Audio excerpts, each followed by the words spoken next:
सभी का हार्दिक अभिनंदन है। स्वागत है। गुरु वैष्णव की दया से जो कुछ कहें, कृपा करके आप सभी ध्यान से सुनिए। आज हम भगवान की विशेष कृपा से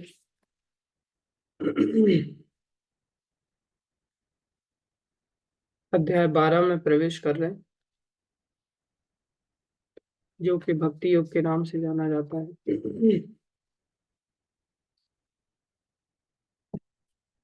11वां अध्याय हमने पढ़ा, जिसमें विराट रूप का भगवान ने दर्शन दिया, और विराट रूप का दर्शन देने के पश्चात भगवान ने ये स्पष्ट कर दिया कि हे अर्जुन, मेरे जो द्विभुज रूप है उसका दर्शन तो अत्यंत दुर्लभ है, और जितने भी रूप हैं वो सभी के सभी मेरे इस द्विभुज रूप से ही प्रकट होते हैं, जो हमने पिछली बार भी चर्चा किया था। चाहे वो चतुर्भुज नारायण है या अन्य देवी देवताओं की स्थिति है, चाहे ब्रह्मा है, शंकर है, कोई भी है, सब के सब भगवान से ही आते हैं। लेकिन द्विभुज रूप का दर्शन तो अत्यंत दुर्लभ है, अत्यंत ही दुर्लभ है। वो तो महाप्रभु की दया है, चैतन्य महाप्रभु का प्राकट्य हुआ, जिसकी वजह से हम भगवान श्री कृष्ण के बारे में थोड़ा बहुत समझ पाए।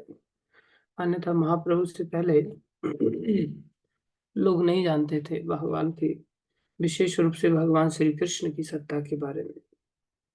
जैसे वो भजन है ना, यदि गौर न होई तो तबे की होई तो के माने धरिताम दे, राधार महिमा प्रेम रस सीमा जगत जानात की।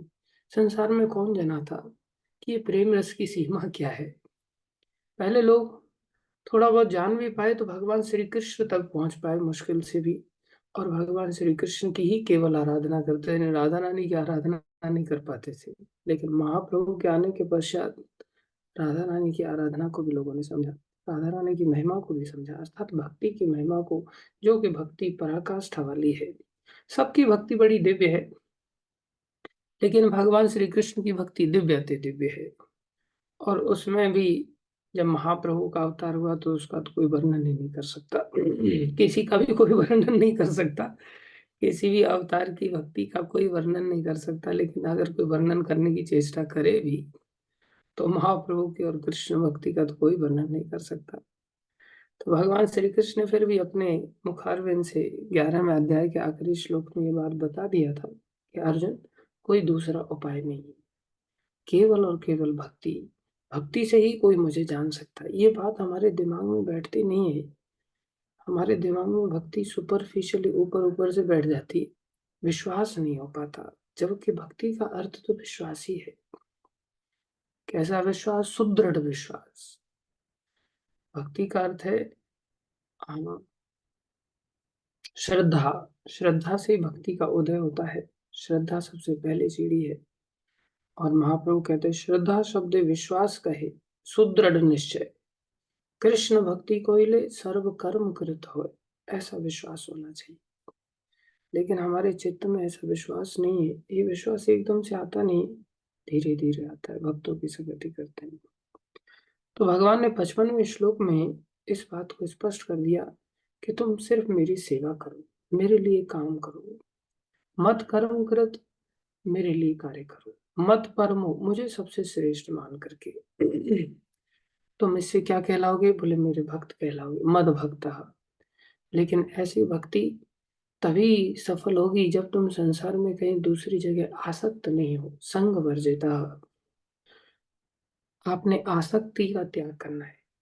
जैसे प्रहलाद महाराज की अपने पिता के प्रति आसक्ति नहीं, किसी के प्रति उनकी आसक्ति नहीं, लेकिन बैर भी नहीं।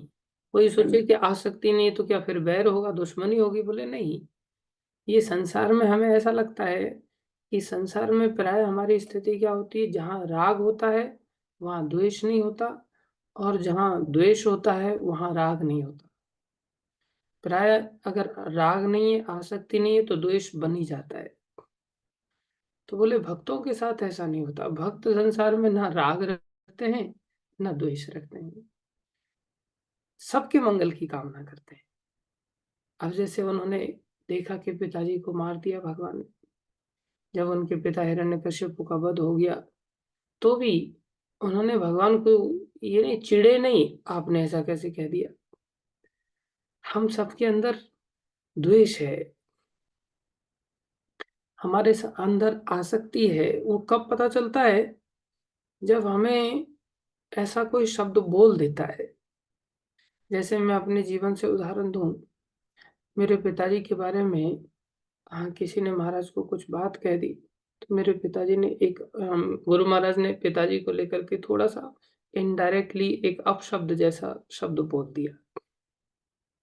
तो वो शब्द बोला और मेरे को बोला उन्होंने, तो बोला तो मेरे को इतना बुरा लगा, इतना बुरा लगा। मैं सोचा महाराज ऐसा कैसे कह सकते हैं, तो गुरु तो भगवान ही है एक प्रकार से, अब वो कुछ भी कर सकते हैं। फिर मन में विचार आया कि प्रहलाद जी के पिताजी को तो भगवान ने मार ही दिया था। हाँ, और महाराज उस समय परीक्षा ले रहे हैं एक प्रकार से कि इसको बुरा लगता है कि नहीं लगता है, और मेरे को बुरा लग गया। बाद में चल करके अकल आई कि नहीं, महाराज ने आसक्ति की परीक्षा ली कि ये पिता से आसक्त है कि नहीं, परिवार से आसक्त है कि नहीं। उनका कहते कहते मेरी कहीं आसक्ति नहीं, लेकिन उनके बारे में जब कोई बुरा कहता है हमको, तो हमको कैसा बुरा लग जाता है, और भला कहता है कोई व्यक्ति तो कितना मुंह खिल जाता है। इसका मतलब हमारी आसक्ति है।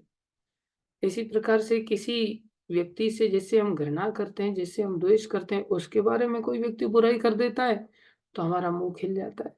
इसका मतलब हमारी कहीं ना कहीं द्वेष है और कहीं ना कहीं आसक्ति है। इसी के चलते तो हमें निंदा चुगली अच्छी लगती है। जिन लोगों को हम घृणा करते हैं, उनकी जब कोई हमारे पास में निंदा करता है तो हमारे अंदर भी और दो चार शब्द उसमें मिर्च मसाले के रूप में बोलने की इच्छा हो जाती है। ये दर्शाता है कि हमारे अंदर कहीं ना कहीं घृणा है, उस व्यक्ति का चिंतन है, इसलिए उस व्यक्ति की वो वार्ता अच्छी लग रही है। ना तो हमारे अंदर घृणा होनी चाहिए किसी को लेकर के जिससे कि उसकी निंदा अच्छी लगे, और ना ही हमें कहीं आसक्ति होनी चाहिए जिससे उस व्यक्ति की स्तुति अच्छी लगे। हम दोनों चीजों से परे रहने चाहिए। हमारे परिवारी जनों के बारे में अगर कोई स्तुति करता है तो हमको अच्छा लगता है, हमारे सगे संबंधियों के बारे में कोई स्तुति करता है तो अच्छा लगता है। कई बार ऐसा भी होता है कि हम खुद ही अपने परिवारी जनों की बुराई करते हैं या अपने संबंधियों की बुराई, देखो इसने मेरे साथ ऐसा किया, ऐसा किया, ऐसा किया। और अगर आपने बुराई करना चालू कर दे, नहीं नहीं नहीं, इतने भी बुरे नहीं है। हम बुराई अगर चालू कर देंगे तो उनको खटक जाता है, वो खुद अपने बारे में बुराई, अपने से बुराई करे चलता है। इसका मतलब अंदर से वो संतुष्ट नहीं है, लेकिन फिर भी छोड़ना नहीं चाहते, आसक्ति तो है। इसलिए बोले दूसरा कोई व्यक्ति बुराई नहीं कर सकता, इसका मतलब हमारे संसार में कहीं ना कहीं आसक्ति। प्रहलाद महाराज को देखो, उनके पिताजी को वध कर दिया, चीर दिया एक प्रकार से, और वो फूलों की माला लेकर के भगवान को पहना रहे हैं। उनके मन में ये कोई विचार नहीं आया। अब संसारी दृष्टि से तो ऐसा लगेगा कि इसका मतलब अपने पिताजी से घृणा करते थे, और क्यों ना घृणा करेंगे, क्योंकि वो मारना चाहता है। मरता क्या न करता, अच्छा हुआ सामने वाले व्यक्ति को मार दिया भगवान ने आकर के।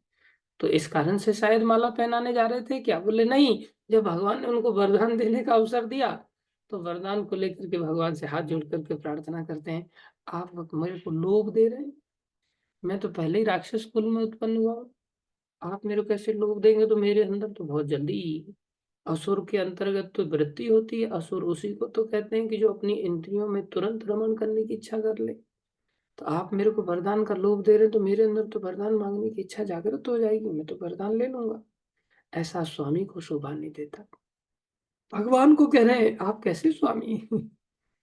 मैं कोई दास्ता, आपकी सेवा आपकी बनियागिरी के हिसाब से थोड़ी किया, जिसमें कि एक हाथ में लेना होता है और दूसरे हाथ में देना होता है, कि हम कुछ धन लेते हैं और बदले में कोई वस्तु देते हैं, लेन देन वाला हिसाब किताब।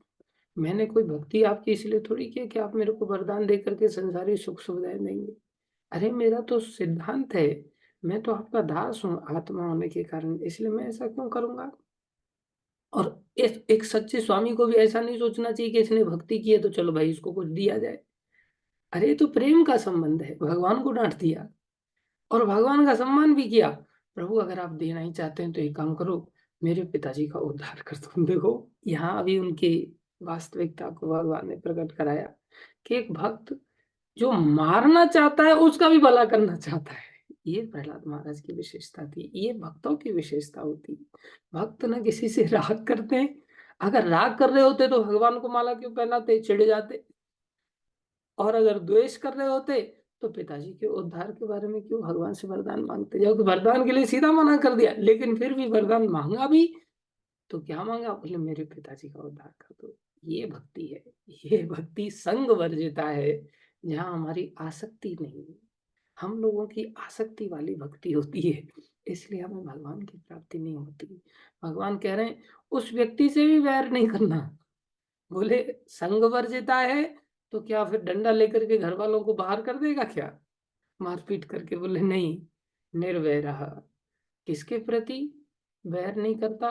बोले कोई व्यक्ति सांप है सामने या हिंसक जानवर है, क्या उससे दुश्मनी निभाएगा? बोले नहीं, उससे भी दुश्मनी नहीं। सर्वभूतेषु, चींटी से लेकर के ब्रह्मा तक कोई जीव ऐसा नहीं जिससे वो बैर करे। किससे बैर करेगा? भक्त क्यों बैर करेगा? भक्त जानता है मेरा कोई कुछ वैसे भी नहीं बिगाड़ सकता, इसलिए भी भक्त क्यों बैर करेगा इस किसी से। निर्वैरा सर्वभूतेषु, सब जीवों के प्रति ऐसा ऊंचा दृष्टिकोण। बोले यह जो व्यक्ति ऐसा कर पाता है, स मामेति पांडव। हे अर्जुन, वो मामेति, वो मेरे पास आ जाता है। तो केवल भक्ति, भगवान को प्राप्त करने का इस विराट रूप के अध्याय में, हर अध्याय में भगवान ने इसी बात की घोषणा किया है। हम लोग कई बार सोचते वो तो विराट रूप है, वो तो कर्म योग है, वो तो ज्ञान योग है, वो तो विषाद योग है। वहां पर तो केवल विषाद की बात होगी, वहां तो केवल कर्म की बात होगी, भक्ति की बात नहीं होगी। वहां तो केवल ज्ञान योग की बात होगी, यहाँ तो केवल विराट रूप की बात होगी, भक्ति की बात नहीं होगी। भक्ति का तो केवल शायद भक्ति योग के अध्याय में भगवान बताएंगे, 12वें अध्याय में। ऐसा नहीं है, हर अध्याय में भगवान ने ये घोषणा किया है, केवल भक्ति। अर्जुन केवल भक्ति, बस केवल भक्ति, केवल भक्ति को जीवन में अंगीकार कर लो। ये मनुष्य शरीर बहुत दुर्लभ है, इस मनुष्य शरीर में आकर के केवल भक्ति अगर हम अंगीकार कर पाए, ये जीवन सफल हो जाएगा। अनेक जन्मों का जो संसार में आवागमन का स्थिति है वो नष्ट हो जाएगी। वृद्धावस्था का कष्ट है, बीमारियों के कष्ट हैं, ये सब कष्ट हमें सबको घेरे रहते हैं। वो अलग बात है, हम भूले रहते हैं, हम नशे में डूबे रहते हैं और इतना भी भूल जाते हैं कल 84 लाख योनियों में जाना है। भगवान की प्राप्ति से हमें कोई सरोकार ही नहीं है। हम सोचते भगवान की प्राप्ति नहीं हुई तो क्या फर्क पड़ने वाला है। नहीं, ये हमारी बहुत बड़ी अज्ञानता है। एक लक्ष्य बस, कोई दूसरा लक्ष्य नहीं। न धनम न जनम न सुंदरिम कविताम वा जगदीश कामये मम जन्मनि जन्मनि ईश्वरे भवता भक्तिर एतु। बोले जन्म पर्यंत जन्म भी हो, कष्टों की भी परवाह अगर नहीं करनी तो भक्ति इतनी स्वादिष्ट है, भक्ति इतनी आनंदमयी है कि बस भक्ति प्राप्त करने की इच्छा व्यक्ति की होती। बोले मरण भी हो जाए, जन्म भी हो जाए, नरक में भी चले जाए, 84 लाख योनियों में भी चले जाए, कहीं बस भक्ति आ जाए। भक्ति तो सभी दुखों से मुक्त करती है, लेकिन ये भक्ति का मुख्य फल नहीं है। अगर दुखों से मुक्त करती तो फिर तो भक्ति मोक्ष दे देती, बस बात खत्म हो जाता। बोले नहीं, ये तो मोक्ष को भी तुच्छ बना देती है। भक्ति इतने आनंद का भंडार है, हम सबको भक्ति प्राप्त कर। तो भगवान ने जब अर्जुन को भक्ति की बात कही तो अर्जुन को बहुत अच्छा लगा, क्योंकि अर्जुन तो स्वयं भक्त है और पहली घोषणा भगवान ने कर दी, भक्तो असी में सखा चेती। लेकिन यहाँ पर अर्जुन ने प्रश्न किया, क्योंकि अनादि काल से ये झगड़ा चलता आ रहा है। जो लोग संसार में कंफ्यूज्ड हैं, वो भगवान को, कुछ लोग भगवान निराकार हैं, सर्वव्यापी हैं, और कुछ लोग भगवान साकार हैं, सगुण हैं, गुणों की खान है, अंबार है भगवान गुणों के, समुद्र है भगवान गुणों के। तो कुछ लोग भगवान को साकार मानते हैं, कुछ लोग भगवान को निराकार मानते हैं। पहले तो यही कंफ्यूजन सबसे बड़ा है। साकारवादी निराकारवादियों को एकदम तुच्छ कहते हैं, और निराकारवादी साकारवादियों को बोलते हैं ये तो बेवकूफ हैं, ये तो मूर्ति पूजा करते हैं। जैसे मुस्लिम लोग हैं, कई बार वो भी निराकार मानते हैं भगवान को, तो वो कहते हैं ये जो साकार वाले हैं, जो मूर्ति पूजक हैं, ये काफिर लोग हैं, ये बिल्कुल बेवकूफ लोग हैं। बोले इनको जाकर के मूर्तियों को तोड़ देना चाहिए, इनको समझाना चाहिए जाकर के, इनको ज्ञान देना चाहिए जाकर के। कल एक मदनी करके स्पीकर है जो मुस्लिम लोगों का पक्ष रखता है, तो वो कह रहा है कि काफ़िर लोगों को हम ऐसा लड़ाई नहीं करते, लेकिन हमारे पास ज्ञान है कि भगवान निराकार है और ये लोग साकार मान करके भगवान को सीमित बना देते हैं। सीमित थोड़ी है भगवान, असीमित है। उनका ध्यान, उनका सोचने का तरीका ऐसा है कि भगवान बड़े हैं, भगवान असीमित हैं। असीमित को ये लोग सीमित मान करके चल रहे हैं, इसका मतलब बड़े अज्ञानी है बेचारे। इसलिए इन अज्ञानियों को ज्ञान देना चाहिए। तो वो सोचता है हम तो जाने का प्रयास करते हैं हिंदू लोगों के पास, काफ़िर लोगों के पास, भाई तुम मूर्ति पूजा क्यों कर रहे हो? ये तो तुम्हारा बहुत बड़ा मूर्खता है, बहुत छोटी सोच रखते हो तुम। भगवान तो निराकार है।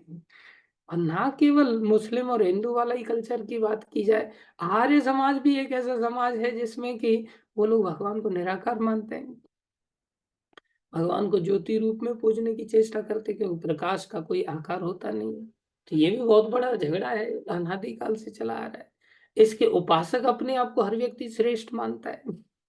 वो कहता है तुम लोग तो केवल ऐसी हवा में आंख बंद करके खाली तुम निराकार का ध्यान करते हो, अब आकारी नहीं तो ध्यान क्या करते हो तुम लोग? तो उनकी टांग खींचते हैं, वो उनकी टांग खींचते हैं। लेकिन 11वें अध्याय में भगवान ने स्पष्ट कर दिया, भाई मैं निराकार भी हूँ और मैं साकार भी हूँ, और दोनों ही मेरे ही उपासक हैं। ये भगवान ने 11वें अध्याय में स्पष्ट किया। अर्जुन जैसे लोग इस सिद्धांत को समझ लेते हैं और सबका सम्मान करते हुए अब प्रश्न करते हैं कि इनमें बड़ा कौन है प्रभु? इस झंझट को मिटाइए, आप अपने मुखारबिंद से आपसे बढ़कर प्रमाण और क्या हो सकता है, आप बताइए इनमें बड़ा कौन है? तब जाकर के अर्जुन ने प्रश्न किया, एवं सतत युक्ता ये भक्तास्त्वाम पर्युपासते। ये पहले 2 श्लोक बहुत महत्वपूर्ण है। मैं तो कह रहा हूँ ये 20 के 20 श्लोक ही महत्वपूर्ण है, लेकिन कम से कम इन 2 श्लोकों को सब लोग बहुत अच्छी तरह से याद कर लो, जिससे आप किसी को भी जवाब दे पाए। पहला श्लोक, अर्जुन ने प्रश्न किया। सबसे पहले तो खुद साकार उपासक हैं, तो उसी को लेकर के प्रश्न कर दिया, एवं इस प्रकार ही प्रभु। ये अध्याय की शुरुआत अर्जुन के प्रश्न से ही होती है। जैसे ही भक्ति योग के बारे में अर्जुन ने पहले अध्याय में, 11वें अध्याय में सारा कुछ निचोड़ के रूप में प्राप्त कर लिया, तब प्रश्न कर दिया उन्होंने। और प्रश्न बहुत महत्वपूर्ण अध्याय है ये। प्रश्न में क्या कह रहे हैं, एवं सतत युक्ता ये भक्तास्त्वाम पर्युपासते। सतत माने हर समय, जो व्यक्ति हर समय भक्ता, जो लगा हुआ है, सतत युक्त है, लगा हुआ है, बोले भक्त है वो निश्चित रूप से आपका। इसलिए भक्ता त्वाम, त्वाम मतलब आपका। क्या करता है फिर वो भक्ति में, लगा किस में रहता है, परि उपासते, उपासना करता है, भक्ति करता है, सेवा करता है। कैसी उपासना करता है, परि उपासना करता है, चारों तरफ से। रात दिन उसका कोई दूसरा काम ही नहीं होता, उसका सब कुछ, खाना, सोना, उठना, बैठना, घूमना फिरना, सब उसका केवल और केवल आपकी उपासना को लेकर के होता है। ये नहीं सोचता हाँ चलो थोड़ा सा मैगी खा करके आते हैं, यहाँ बढ़िया मैगी पॉइंट बना हुआ है। ये नहीं सोचता चलो आज मोमोज की पार्टी करते हैं, बहुत दिन हो गए भक्ति करते करते। हर चीज उसका एक एक स्टेप उसका केवल और केवल भक्ति से केंद्रित होता है। दिमाग में उसके कुछ आता ही नहीं। इसको परिउपासना कहते हैं। हमारे अंदर परिउपासना अपनी है, हम भगवान की काम कर पाते हैं अपने बारे में रात दिन। अच्छा बहुत देर हो गई बैठे बैठे, अब जूस हो जाए तो बढ़िया है। बहुत देर हो गई बैठे बैठे, चलो थोड़ा सा नमकीन खा लेते हैं, चलो थोड़ा सा मिठाई खा लेते हैं, ये कर लेते हैं, वो कर लेते, थोड़ा घूम करके आते हैं, बहुत दिन हो गए। इस प्रकार से हमारी जो मानसिक वृत्ति है ये अपने को लेकर के केंद्रित है। ये नहीं सोचते अरे बहुत दिन हो गए गुरु महाराज के दर्शन नहीं हुए, बहुत दिन हो गए गुरु जी का सानिध्य नहीं मिला, बहुत दिन हो गए प्रभुपा जी की सेवा नहीं कर पाए। इस प्रकार की भावनाएं हमारे हृदय में नहीं विकसित हो पाती, क्योंकि हम परि उपासना नहीं करते। हम उपासना थोड़ा बहुत कर लेते, सुबह कर लिया, शाम को कर लिया, बड़ी मुश्किल से वो भी उसमें भी गुल्ली मार देते हैं। जबकि गुल्ली नहीं मारना चाहिए। जैसे कल हम रथ यात्रा में हरिद्वार चले गए थे, तो वहाँ रात को थोड़ा लेट हो गए और सुबह उठ ही नहीं पाए, तो ये गुल्ली मार दी। सुबह जल्दी उठना चाहिए था। गुरु महाराज को हमने देखा कई बार महाराज के सानिध्य में ट्रेवल करने के लिए मिला। महाराज भी कई बार रात को 1-1, 2-2 बजे कहीं पहुंचते, लेकिन सुबह में उठ करके बराबर मंगल आरती चले जाते थे। ये गुरु महाराज की विशेषता है, ये शुद्ध भक्तों की विशेषता है, इसे परिउपासना कहते हैं। हमारे अंदर वो पर्युपासना का वो स्तर नहीं है। हम अभी इतने अच्छे भक्त नहीं बन पाए। मैं सबसे आशीर्वाद की कामना करता हूँ कि ऐसी भक्ति आ जाए कि पर्युपासना वाला भक्ति का स्तर आ जाए तो कितना अच्छा हो जाए। तो भगवान से उन्होंने प्रश्न किया, एवं सतत ये बड़ा सरल है याद करना। बोले सतत जो रहते हैं एक गरीब के भक्त हुए वो कौन है? बोले आपके भक्त। उपासना चारों तरफ से परिक्रमा जैसे हम करते हैं इसी प्रकार से परि उपासना चारों तरफ से वो केवल उपासना उपासना करते हैं। उनका सब कुछ, उनका भोजन भी भक्ति हो जाता है। भोजन कैसे भक्ति हो जाता है? बोले उन्होंने अपनी संयम की अग्नि में जीव को उन्होंने इतना दिव्य बना लिया है कि दिव्य जीवा के कारण उस जीवा के द्वारा जो कुछ भी खाया जाएगा वो खाना भी बोले भक्ति हो जाएगा। वो खाना भी यज्ञ हो जाता है। ये भक्तों की महिमा है। बोले दूसरे कौन से हैं? बोले दूसरे हैं ये च अपि अक्षरम अव्यक्तम, अर्थात जो अक्षर भगवान की, जो कि भगवान संसार में प्रभुपाद जी अक्षरम का शब्द अर्थात करते हैं कि इंद्रियों से परे, जो इनके अंतर्गत नहीं आ पाते, जो इंद्रियों से परे हैं, जिनको हम आंखों से नहीं देख सकते, कानों से नहीं सुन सकते, नाक से नहीं सूंघ सकते, जीवा से नहीं चख सकते, जिनको त्वचा से स्पर्श नहीं कर सकते। ये 5 प्रकार की ज्ञान इंद्रियां हैं। इन ज्ञान इंद्रियों से जो परे हैं, जैसे बहुत सारे लोग कहते हैं ना भगवान है तो दिखाओ, आंखों से आप दिखाते क्यों नहीं? तो निराकारवादी कहते हैं कि अरे जो सर्वव्यापी भगवान है, जो निराकार भगवान है, वो आंखों से देखने में आ ही नहीं सकते, इसलिए आप देख ही नहीं सकते उनको। देखना है तो सूर्य के प्रकाश के रूप में देख लो, देखना है तो ब्रह्म ज्योति के प्रकाश के रूप में देख लो, देखना है तो सर्वव्यापी रूप में उनको देखने की चेष्टा करो। इसलिए वो कहते हैं अक्षर है, वो अव्यक्त है, उनको तो व्यक्त किया ही नहीं जा सकता। इसलिए भगवान कौन है वो बता ही नहीं पाते कौन है। बोले भगवान भगवान है, बस इतना ही बोल पाते। क्या उनका नाम है? बोले नाम पाम कुछ भी नहीं है उनका। क्योंकि नाम रूप गुण लीला आदि अगर ये सब बताएंगे तो फिर फंस जाएंगे वो। इसलिए भगवान का आकार, अब जैसे अर्जुन ने भी ये घोषणा किया था, प्रभु ना आपका आदि दिख रहा है, ना मध्य दिख रहा है, ना अंत दिख रहा है, कुछ दिख ही नहीं रहा है। इतना प्रकाश आपके अंदर से प्रकट हो रहा है कि कुछ भी नहीं दिख रहा है, लेकिन फिर भी मैं सब देवी देवताओं को, सबको आपके अंदर, सारी सृष्टि को आपके अंदर देख भी पा रहा हूँ। ये तो अर्जुन के ऊपर विशेष कृपा थी भगवान की। इसलिए प्रकाश को भी देख रहे हैं और प्रकाश के पीछे जो भगवान के विस्तार हैं उनको भी देख पा रहे हैं। संसार में निराकारवादी की बस की बात का है जो इस प्रकार से देख सके। तो वो लोग कैसे? बोले ये चा आपी, ऐसे भी भक्त हैं जहाँ घोषणा किया, बोले ये भी आपके शरणागत है, इसलिए भी शब्द लगाया। ये चा आपी भी कैसे हैं? बोले अक्षरम अव्यक्तम, जो अव्यक्त भगवान की सेवा करते हैं, जो निराकार की सेवा करते हैं, तेषाम के योग वित्तमः, बोले इनमें से के मतलब कौन? वित्तमः मतलब जाना जाए, श्रेष्ठ माना जाए। वित्त माने जानना, तमा मतलब सर्वश्रेष्ठ, भक्तियों के अंतर्गत, मार्ग के अंतर्गत, योग मार्ग के अंतर्गत, आपके शरण में आने वाले लोगों के अंतर्गत 2 प्रकार की जो कैटेगरी है, इनमें से सर्वश्रेष्ठ कौन है, अधिक पूर्ण कौन है, किसको अधिक सिद्ध माना जाए? भगवान श्री कृष्ण बिना समय गवाए, भगवान को बहुत अच्छा लगा ये जो प्रश्न था, भगवान ने तुरंत इसका उत्तर दे दिया। और क्या उत्तर दिया? श्री भगवान उवाच, क्या उत्तर दे रहे हैं भगवान ने? पहले घोषणा किया अपने भक्तों के बारे में कि मेरे भक्त जो तुम कह रहे हो बिल्कुल वैसे ही होते हैं अर्जुन। कैसे होते हैं? बोले उनका मन कहीं इधर, मन नहीं भागता। हम लोगों का तो मन ही नहीं लगता, ये सबसे बड़ी समस्या है। मन लग जाए तो दी बेस्ट है। मन को लगाना, इसलिए भागवत में 9 सीढ़ी दी हैं जिससे कि व्यक्ति चाहे तो अपने पापों को नष्ट कर सकता है।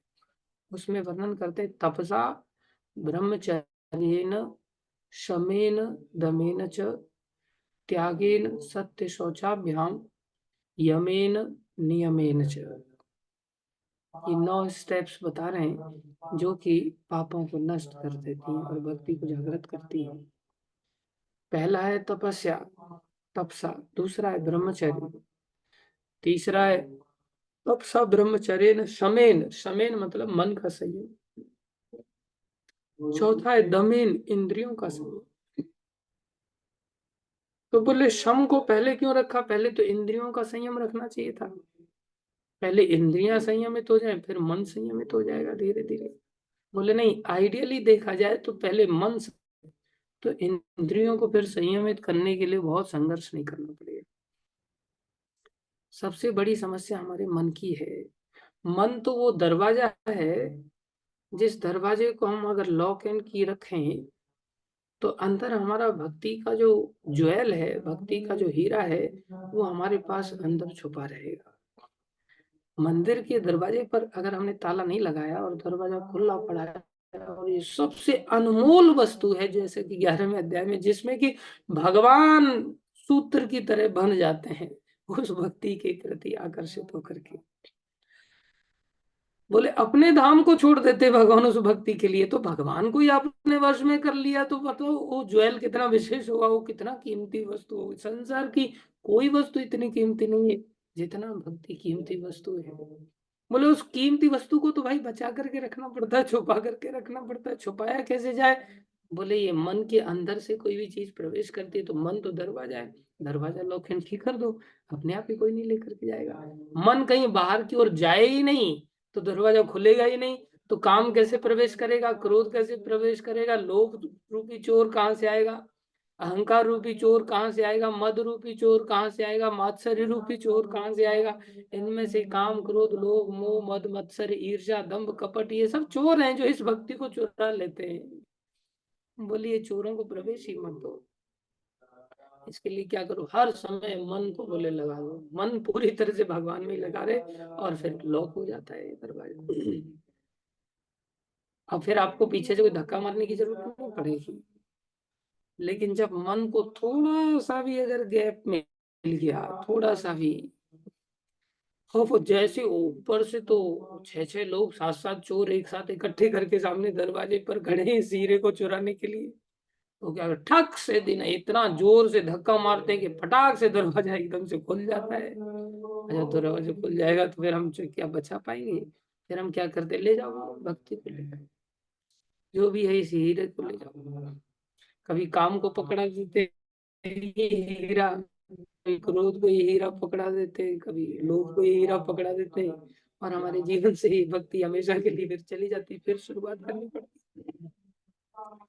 ये मन सबसे बड़ा समस्या हमारे लिए पैदा हो जाता है। तो हमें ऐसा भी नहीं करना चाहिए कि हम सीधा सीधा मन को, दरवाजा खुल गया, बोले नहीं, तो भी हमें थोड़ा झगड़ा करना चाहिए, थोड़ा फाइट करना चाहिए, पूरी तरह से ताकत लगा करके दरवाजे को फिर से बंद करने की चेष्टा करना चाहिए। ऐसा नहीं आ जाओ भैया ले जाओ सब चोरी करने के, नहीं, एक एक व्यक्ति को पकड़ पकड़ करके बाहर फेंकना चाहिए, उठा उठा करके बाहर फेंकना चाहिए। बोले वो दमन कहलाता है कि मन तो हमने खोल दिया, दमन मतलब इंद्रियों के माध्यम से अब हम गिरने नहीं देंगे अपने आप को। इंद्रियों को भी हम संयमित करने की चेष्टा करें, लेकिन कठिन होगा। इंद्रियों को पराजित कर देंगे ये चोर, लेकिन कभी कभी विजय भी प्राप्त हो जाती है। कई बार कोई व्यक्ति थोड़ी ताकत लगाए, हिम्मत ना हारे, तो अपनी शक्ति से भी उठा करके उसको दरवाजे से बाहर कर सकता है, फिर दरवाजा लॉक कर सकता है। ऐसा भी हो सकता है। लेकिन आइडियली तो भाई ताला खोलो ही मत। ताला खोलने के बाद तो रिस्क बढ़ जाता है, फिर संयम में आना बहुत कठिन हो जाता है। लेकिन फिर भी रास्ता तो है इंद्रिय संयम का, जिसमें कि इंद्रियों को भी संयमित किया जाता है। इसलिए शम के बाद दम रखा गया, मन का कंट्रोल के पश्चात इंद्रियों का संयम भी। बोले उसको भी मत गंवाना, मन अगर चला गया तो कोई बात नहीं, आ गई चीज मन में ही आई है ना, अभी अभी इंद्रियों में मत घुसने दो, इंद्रियों को लगा दो।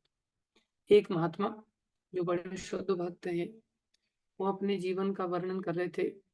बोले जब हम जवानी में थे तो एक स्त्री को मन चला गया, और जब मन चला गया, अब वो तो ऐसा बता रहे हैं अपने मुखारविंद से, अपनी चोरी को बता रहे हैं। अपनी चोरी बताता कौन है?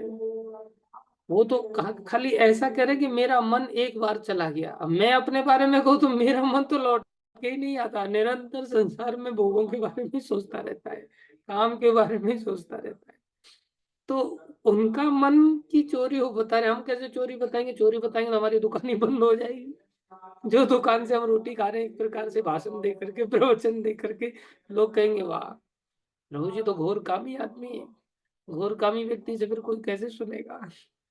लेकिन इसलिए हम बता नहीं पाते ना, कि हर समय भैया हमारा मन तो भगवान में एक क्षण के लिए भी नहीं लगा हुआ, उनका तो मन एक बार गया। तो कह रहे एक बार जब मन चला गया तो मैंने क्या किया, मैंने जोरदार दौड़ लगाई, क्योंकि मन में जब भूत घुस जाता है ना, तो मन के अनुसार हम सारा शरीर, क्रोध मन में आ जाए तो आंखें लाल, होठ फड़फड़ाने लगेंगी, जवान लड़खड़ाने लगेगी, हाथों में एकदम से खून भर जाएगा, ऐसा लगे कुछ भी चीज उठा करके या तो फेंक के मार दें या फिर हाथी मार दे सीधा सामने वाले व्यक्ति को। तो इस प्रकार से क्रोध के विकार सारे शरीर में इंद्रियों में देखे जाते हैं। इसी प्रकार काम के विकार इंद्रियों में देखे जाते हैं। इसी प्रकार लोभ के विकार इंद्रियों में देखे जाते हैं। एकदम से इंद्रियां अपने आप मन के पीछे पीछे भागती हैं। तो उन्होंने कहा मैं इंद्रियों को ऐसे नहीं भागने दूंगा। उन्होंने जैसे ही मन में विचारा है, दौड़ लगाई जोरदार, और हाँफने लग गए, पसीना आ गया। अब काम का विचार जब पसीना आ गया तो फिर कहाँ जाएगा लेकर के। इस तरह से उन्होंने क्या किया, संघर्ष किया, इंद्रियों को दमन किया। इस प्रकार से हम इंद्रियों को अगर चाहें तो तुरंत जीव को लगा दें भगवान का जप करने में, तुरंत कीर्तन करने में लगा दें, तुरंत जप करने में लगा दें, तुरंत शास्त्र अध्ययन करने में लगा दें। कभी ऐसे चोर इस भक्ति को चुराने के लिए आ जाएं तो हमें तुरंत इंद्रियों का भी दमन करना चाहिए। इसको संघर्ष करते हैं, लेकिन ये इतना सहज नहीं होता। हर व्यक्ति की बस की बात नहीं। व्यक्ति पहले ही घुटने टेक देता, अरे छह छह चोर आ गए भाई, मैं अकेला व्यक्ति हूँ, कैसे लड़ूं, आ जाओ ले जाओ। हमारी भक्ति चली जाती। हम सोचते अब आज मैं भोग भोग लेता हूँ, कल से अच्छी भक्ति करूंगा, कल से दरवाजा नहीं खोलूंगा। इतना सहज थोड़ी होता है। भगवान कह रहे हैं जो मेरे भक्त होते हैं ना, जो सर्वश्रेष्ठ भक्त होते हैं, उनकी क्वालिफिकेशन क्या होती है, दरवाजे को लॉक रखते हैं, वो मन को जाने नहीं देते, हर समय मन उनका लगा रहता है। मई आवेश्य मनो ये माम, जिन्होंने अपने मन को मेरे में आवेशित कर दिया है, और क्या करते हैं वो, नित्य युक्ता, जैसे सतत युक्ता पहले शब्द था, वैसे इस श्लोक में नित्य युक्ता, उपास नित्य युक्त होकर के उपासना करें, केवल उपासना, केवल भक्ति। ऐसा कैसे होता है, बोले श्रद्धया, भगवान ने रहस्य भी खोल दिया। ऐसा कैसे कोई व्यक्ति कर सकता है, श्रद्धा से कर पाता है। श्रद्धया परया, कौन सी श्रद्धा, परा श्रद्धा, कौन सी श्रद्धा, दिव्य श्रद्धा। कौन सी श्रद्धा, श्रद्धा कैसे होती है किसी भी चीज में, चीजों को देख करके होती है, चीजों को समझ करके होती है। लेकिन भगवान को न देखा है, न समझा है, भगवान के बारे में तो कोई जानकारी है ही नहीं। जानकारी है नहीं तो फिर श्रद्धा उसे इस तरह की कैसे होगी। बोले भगवान तो इस संसार से परे की वस्तु है, भगवान तो इस लोक की वस्तु नहीं है। भगवान का धाम में भगवान निवास करते हैं, भगवान तो अलौकिक वस्तु है। भगवान के बारे में तो हम संसार में अनुभूति कर ही नहीं सकते। जब अनुभूति कर ही नहीं सकते तो फिर श्रद्धा कैसे आएगी। श्रद्धा मतलब सम्मान कैसे आएगा, श्रद्धा मतलब विश्वास कैसे आएगा। बोले हाँ, ये तो बात कठिन है। बोले विश्वास कैसे आएगा, परे की जो वस्तु होती है उनको हम परंपरा से सुन करके स्वीकार कर सकते हैं। जहां हमारी पहुंच नहीं है वहां के बारे में हम जानकारी कानों से प्राप्त करते हैं। तो ये जो कानों से हियरिंग का प्रोसेस है, यही रीडिंग का प्रोसेस है। आचार्यों ने जो ग्रंथ लिख दिए हैं, आचार्यों ने जो प्रवचन दिए हैं, उन्हीं को ग्रंथ के रूप में लिपिबद्ध किया गया है। जैसे वेद व्यास जी ने जब कलयुग के जीवों को देखा कि ये लोग इतने स्मार्ट नहीं है, इनका बुद्धि बहुत डल है, तो उन्होंने इन सब चीजों को लिपिबद्ध करा दिया, लिख करके दे दिया। इनको जब हम पढ़ते हैं, इनको जब हम सुनते हैं, जैसे आप सभी गीता कोर्स का भी सुन रहे हैं, तो इससे क्या होगा, गीता के बारे में हम सुन रहे हैं। अभी तक हमारे जीवन में ऐसा कंसेप्ट क्लियर शायद हो या ना भी हो कि भाई निराकारवादी भी भगवान के उपासक हैं और साकारवादी भी भगवान के उपासक हैं, क्योंकि साकार भी भगवान से ही आया है और निराकार भी भगवान श्री कृष्ण से ही आया है। दोनों ही चीजें भगवान श्री कृष्ण से ही प्रकट होती हैं। तो ये पढ़ने से पता चला, ये समझने से पता चला, भक्ति की महिमा यहाँ भगवान के मुखारबिंद से पता चली। बोले मत कर्म कृत, मेरे लिए कार्य करो, मत परमो, मुझे परम दो, मत भक्त मेरे भक्त बनो, संग वर्जित संग का त्याग करो, निर्वैर सर्वभूतेषु यह समामेति पांडवों, निश्चित रूप से मेरी प्राप्ति करेगा। भगवान का विश्वास हमें हो गया, भगवान ने वचन दिया है भगवत गीता के माध्यम से। तो हमारी श्रद्धा कैसे आएगी, बोले परा श्रद्धा, ये शास्त्रीय श्रद्धा कहलाती है, जो हमें शास्त्रों से पता चलता है, शब्द प्रमाण से पता चलता है। प्रत्यक्ष प्रमाण इसमें फेल हो जाता है, अनुमान प्रमाण फेल हो जाता है। केवल और केवल कार्य करता है शब्द प्रमाण, कार्य करता है। तो जब कोई व्यक्ति शब्द प्रमाण से इस श्रद्धा को प्राप्त करता है, ये परा श्रद्धा कहलाती है। जब हम संसार में देखा देखी श्रद्धा प्राप्त करते हैं कि दूसरा व्यक्ति माला जप रहा है, चलो मैं भी ना माला जपने लग जाऊंगा। दूसरा व्यक्ति परिक्रमा लगा रहा है तो मैं भी परिक्रमा लगाने के लिए चला जाऊंगा। दूसरा व्यक्ति तुलसी माता की सेवा कर रहा है तो मैं भी तुलसी माता की सेवा करूंगा। और दूसरा व्यक्ति मंदिर छोड़ के चला गया तो बोले मैं भी मंदिर छोड़ करके चला जाऊंगा। दूसरा व्यक्ति ये सब करने के पश्चात भी सिगरेट फूक रहा है तो मैं भी साथ में सिगरेट फूकूंगा। इस प्रकार से दूसरा व्यक्ति भक्ति भी कर रहा है, हा ही कर रहा, तो मैं भी हा ही करूंगा। बोले वो भी तो भक्ति होगी ना, ऐसा सोच करके। तो हम संसार में दूसरे लोगों को देखा देखी जो भक्ति करते हैं, ये परा श्रद्धा नहीं है, ये लौकिकी श्रद्धा है। लौकिकी मतलब लोगों को देख करके, लौकिकी मतलब इस लोक के अंतर्गत जो व्यवहार है उसको देख करके हमारे अंदर जो भक्ति करने की इच्छा होती है, उसे लौकिकी श्रद्धा कहते हैं। सब लोग माघ मास में स्नान करने के लिए जा रहे हैं तो हम भी माघ मास में स्नान करने के लिए जा रहे हैं। फाल्गुन मास आ जाएगा या उससे पहले वाले महीने आ जाएंगे, उसमें बोले स्नान की क्या जरूरत है, अब तो कोई जा ही नहीं रहा है, इसलिए बोले एक महीने तक अब स्नान ही नहीं करेंगे। ऐसा नहीं है। तो लौकिक श्रद्धा के द्वारा तो थोड़ी बहुत दूर व्यक्ति जा सकता है, लेकिन भगवान की प्राप्ति असंभव है। भगवान तो सबसे श्रेष्ठ है, सबसे ऊपर है, और वहां तक हमें भक्ति का मंजिल खड़ा करना पड़ेगा। भक्ति की मंजिल खड़ी करने के लिए नींव हमारी भक्ति होनी चाहिए। नींव इतनी स्ट्रांग है नहीं जो इतनी ऊंचाई तक, वैकुंठ से भी ऊपर हमारी भक्ति की मंजिल चली जाए, इतनी ऊंचाई तक अगर भक्ति का बिल्डिंग बनाना है तो नींव बड़ी सशक्त होनी चाहिए। नींव सशक्त है नहीं, हम किताब उठाने का नाम नहीं लेते, पढ़ना नहीं चाहते। सुन बोले 5 मिनट में सब बता दो, 5 मिनट में कैसे बता देंगे भैया? 700 श्लोक हैं, कैसे कोई बता सकता है? इनको पढ़ो, और केवल 700 श्लोक तो केवल इसके हैं। भागवतम में तो 18,000 श्लोक हैं। फिर 6 पुराण है, विष्णु पुराण है, नारद पुराण है, ब्रह्म वैवर्त पुराण है, कितने सारे पुराण है। कैसे मतलब जीवन कम पड़ जाएगा? जीवन देना पड़ेगा, बिना जीवन दिए कार्य नहीं चलेगा। तभी शास्त्रीय श्रद्धा उदय होगी। शास्त्रीय श्रद्धा उदय होगी तो हमारा इतना स्ट्रॉन्ग नींव बन जाएगा। वो स्ट्रॉन्ग नींव बन जाएगा तो उस नींव पर ही भक्ति का बिल्डिंग खड़ा हो सकता है, उससे पहले भक्ति का बिल्डिंग खड़ा हो सकता है। इसलिए भगवान यहाँ कह रहे हैं श्रद्धया। बोले कौन सी श्रद्धा? परया उपेता, जो परा श्रद्धा से, जो दिव्य श्रद्धा से, जो शास्त्रीय श्रद्धा के आधार पर कार्य करता है, उसके जीवन में क्या परिवर्तन आते हैं? बोले कोई भक्त अगर भक्ति में आते हुए किसी को देखता है वो तो उत्साहित होता है, लेकिन जब जाता है तो भी उत्साहित होता है। ये बड़ी विशेष बात है। हमारे जीवन में हम झांक करके देखें, कोई व्यक्ति भक्ति छोड़ करके चला जाता है, उससे इतना बड़ा भक्त था वो, इतने सालों का भक्त था, और वो छोड़ करके चला गया। इसका मतलब मेरे लिए भी कोई गारंटी का हिसाब किताब है भी या नहीं है? कहीं मेरे साथ भी ऐसा हो गया तो, या फिर ऐसा लगता है इसको तो निकाल दिया मंदिर वालों ने, को निकाल दिया तो मेरे को भी निकाला जा सकता है भैया। इसलिए भैया पैसा इकट्ठा कर लो, पैसा ही काम आने वाला है। एक काम करो, भक्तों का तो कोई ठिकाना नहीं होता, शादी कर लेते हैं, पत्नी साथ देगी। या फिर एक काम करते हैं, पति स्वीकार कर लेते हैं, पति साथ देगा। भक्त लोग तो कभी भी निकाल करके बाहर कर देंगे। सिक्योरिटी क्या है? कैसे कैसे दिमाग आते, कैसा कैसा मन में वृत्ति आती। सिक्योरिटी है, अरे मीरा भाई ने तो ना मंदिर ज्वाइन किया और घर को छोड़ दिया, खुद से घर को छोड़ दिया, उन्होंने सिक्योरिटी की परवाह नहीं की, क्योंकि उनके अंदर शास्त्रीय श्रद्धा थी। उनकी परंपरा से दादाजी लोगों से उनको सब चीज बचपन से सीखने को मिल गई थी। उनको माला भी दादाजी की प्राप्त हुई थी। बेटी छोटी सी थी मीरा भाई, तब से वो भजन करती थी। विश्वास जागृत हो गया, इतना ऊंचा विश्वास जागृत हो गया, बोले मेरे को कुछ भी नहीं चाहिए, भक्ति का ज्वेल मिल गया ना। और भक्ति का ज्वेल तो कृष्ण को बंधन में डाल देता है। फिर सृष्टि में उसके लिए क्या दुर्लभ है? कोई वस्तु उसके लिए दुर्लभ नहीं रहती। ये भक्ति की महिमा है। हम तो भक्ति करते ही नहीं, हम तो लौकिक की श्रद्धा के आधार पर भक्ति करते हैं।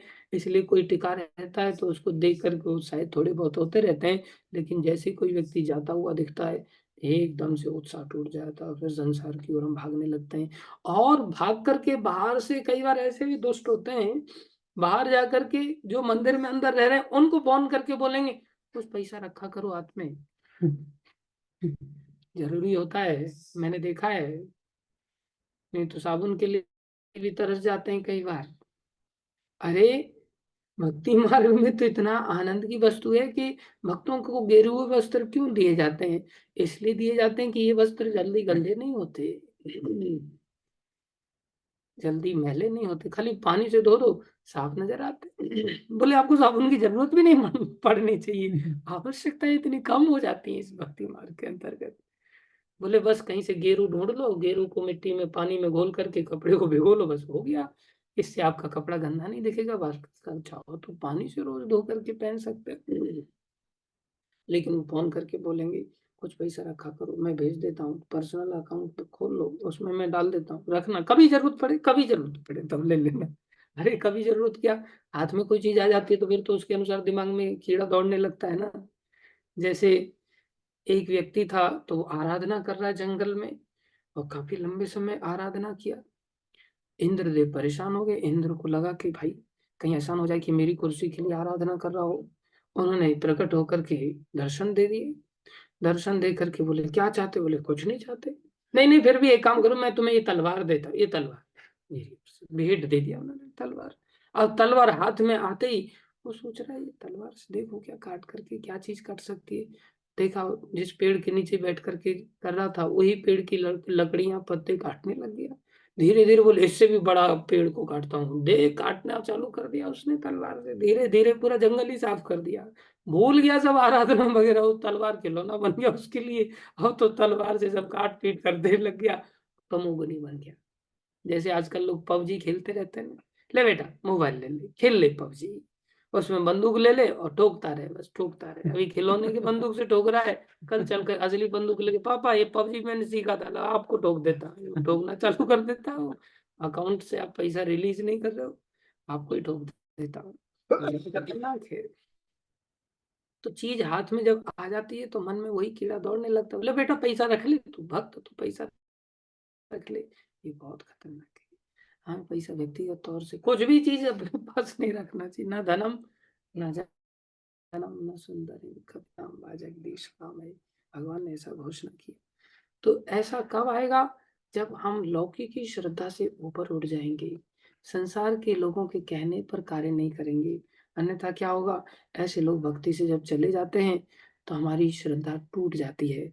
जबकि श्रद्धा अगर दिव्य श्रद्धा होगी, शास्त्रों के आधार पर श्रद्धा होगी, तो हम उसके जाने पर टूटेंगे नहीं, उल्टा और उत्साह बढ़ जाएगा। कैसे उत्साह बढ़ जाएगा, बोले जाने पर कैसे उत्साह बढ़ जाएगा, जाने पर इसलिए उत्साह बढ़ेगा क्योंकि हमें यह पता होगा कि भगवान ने कहा था।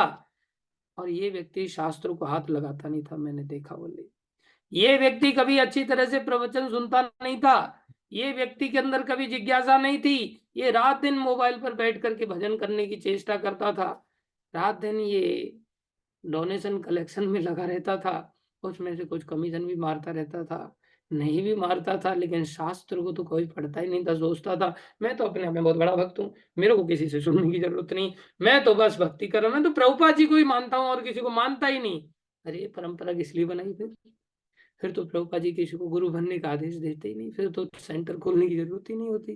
फिर ये प्रभुपाद जी ने क्यों आदेश दिया नित्यम भागवत सेवया, रोज भागवत का सेवन करो। ना भागवत को खोलता था ये, भागवत के समय में सोता रहता था, गीता के समय में सोता रहता था। हाँ बहुत सीनियर, लंबे समय से सालों के आधार पर दादागिरी करके इसने सेफ्रॉन भी ले लिया, लेकिन वो सीनियरिटी काल के अनुसार नहीं चलती भक्ति मार्ग में। सीनियरिटी तो आराधना के आधार पर चलती है, शास्त्रीय श्रद्धा के आधार पर चलती है। इसके अंदर वो शास्त्रीय श्रद्धा नहीं थी। देखो शास्त्रीय श्रद्धा नहीं तो डूबेगा, और ये डूब गया, इसका मतलब भगवान के वचन कितने सत्य हैं, भगवान ने कितनी सही बात कही। बोले शास्त्रीय श्रद्धा वाला व्यक्ति ही इस मार्ग को प्राप्त हो सकता है। इसलिए भगवान ने कहा श्रद्धया पर्योपेता। अर्जुन ने ये बात नहीं कही थी पहले वाले श्लोक में, अर्जुन ने तो कहा खाली उपासना करते हैं। यहाँ भगवान ने इस बात को ऐड किया जानबूझ करके, भगवान के उपासना की बात भगवान ने कही, मई आवेश। कैसे उपासना, बोले मन लगाने वाली उपासना, खाली ऊपर ऊपर से नहीं, भगवान ने दोनों बातों को क्लियर किया। भगवान ने क्या, जिसमें मन लगाओ, मन से लगी हुई नित्य युक्ता, नित्य लगे रहने वाला उपासक। और मन कैसे लगेगा, उसको भी भगवान ने बता दिया, श्रद्धा से। शुरुआत श्रद्धा से, श्रद्धया, कैसी श्रद्धा, परा श्रद्धा कैसे आएगी, गीता को पढ़ने से? कैसे आएगी? प्रभुपाद जी की किताबों को पढ़ने से। कैसे आएगी? भागवत को पढ़ने से। कैसे आएगी? इन सबको सुनने से। बोले पराश्रद्धा है। और ये सबसे बड़ा गैप देखा जाता है समाज के अंदर। आप जितने भी भक्तों को देखेंगे, प्राय कोई व्यक्ति गीता डिस्ट्रीब्यूट लोग करते हैं, लेकिन जीवन में खुद अंगीकार नहीं कर पाते। खुद उसको पढ़ेंगे नहीं, दूसरों को बोलेंगे पढ़ना, आप इसको खुद नहीं पढ़ेंगे। इसी प्रकार कई बार प्रवचन देने वाला व्यक्ति भी है, वो भी पढ़ता है, लेकिन वो दूसरों को पढ़ाने के लिए पढ़ता, खुद के लिए नहीं पढ़ता। इसलिए उसके हृदय में श्रद्धा नहीं आ पाती। वो अन्य सब्जेक्ट्स की तरह पढ़ाने के लिए बोले, अरे पढ़ाना पड़ेगा भाई, इसके लिए वो खुद थोड़ा चेष्टा करता है, जैसे मैं आपको चेष्टा कर रहा हूँ। तो मैं पढ़ रहा हूँ पढ़ाने के लिए, मैं अगर खुद के लिए नहीं पढ़ रहा हूँ, कैसे मेरे अंदर श्रद्धा उदय हो? तो मेरे अंदर वो श्रद्धा उदय नहीं हो पाएगी। इसलिए मुझे खुद के लिए भी करना पड़ेगा। हर व्यक्ति ने खुद के लिए ऐसी चेष्टा करनी पड़ेगी। इसलिए भगवान ने यह घोषणा किया, श्रद्धया पर्योपेता।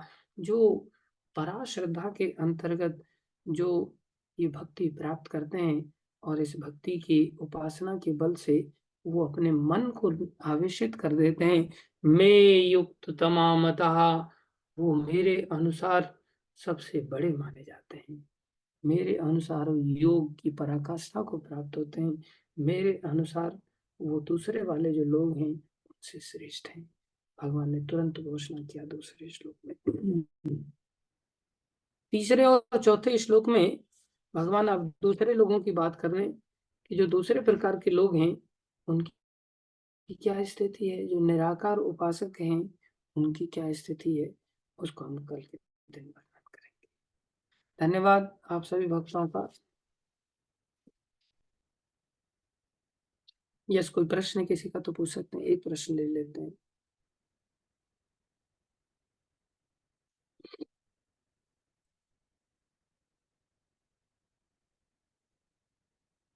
यस, हिमांशु प्रभु।